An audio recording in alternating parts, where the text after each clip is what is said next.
Bonsoir à tous, bienvenue dans ce mensuel 1000 milliards de francs guinéens.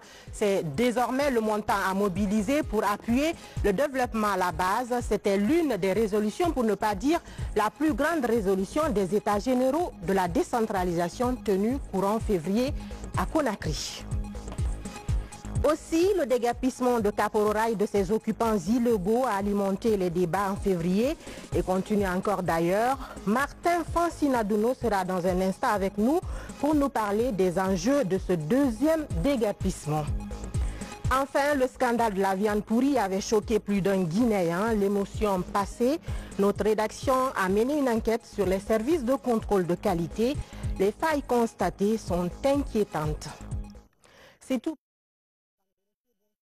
Bienvenue dans cette rétrospective des faits marquants du mois de février qui vient de s'achever. Les États généraux de la décentralisation étaient l'un des événements phares du mois de février dernier. La rencontre avait mobilisé 1000 acteurs locaux autour du financement des collectivités locales. Elle a abouti à une grande résolution, celle de mobiliser désormais 1000 milliards de francs guinéens pour appuyer le développement à la base. Mohamed Lamine Kamara, Abdulrazak Souma. L'événement est inédit. Près de 1000 responsables locaux prennent part aux États généraux de la décentralisation et du développement local. Ce forum est à la fois un espace de renforcement des compétences des nouveaux maires, mais aussi une tribune d'expression pour discuter du mécanisme de financement des projets de développement des collectivités locales. En acceptant d'organiser les États généraux de la décentralisation et du développement local, avec la participation de tous les acteurs concernés par la mise en œuvre du processus, Son Excellence, Monsieur le Président de la République, entend démontrer une fois encore la détermination de son gouvernement à œuvrer pour la promotion de la démocratie participative et de la gouvernance locale. Il n'est pas superflu de rappeler que le développement de notre pays passe par le plein épanouissement du citoyen à la base au travers des dimensions politiques, économiques, sociales et culturelles qui sont les siennes.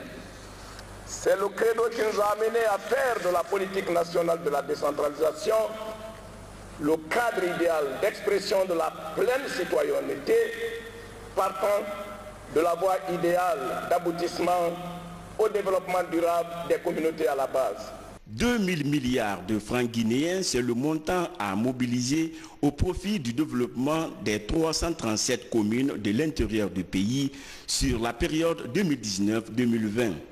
Ce nouvel accompagnement de l'État vers les communautés rurales et urbaines est assuré par l'Agence nationale de financement des collectivités à travers le Fonds national de développement local. Ces États généraux doivent être un moment de vérité où nous devons nous parler franchement, voir quels sont nos tares, quels sont nos manquements face aux demandes des populations. Cela est fondamental. J'espère que les nouveaux élus éviteront cette tare. Si on est maire ou conseiller, parce qu'on a été élu, mais on a été élu pour refléter les préoccupations des populations et de apporter une solution. Mais ce n'est pas souvent le cas.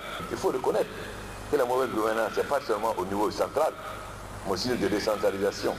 Combien de responsables locaux élus recevant les études, souvent de vivre le dernier cas, du vrai cas, donc, où ils soutiennent de carrière à payer des milliards, et la population se révoltait en pensant qu'ils n'avaient rien payé, alors que les responsables avaient réussi ça y ont détourné.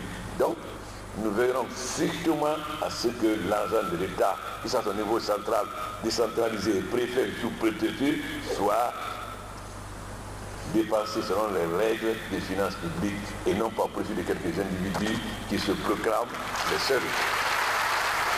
J'ai souhaité donc vous réunir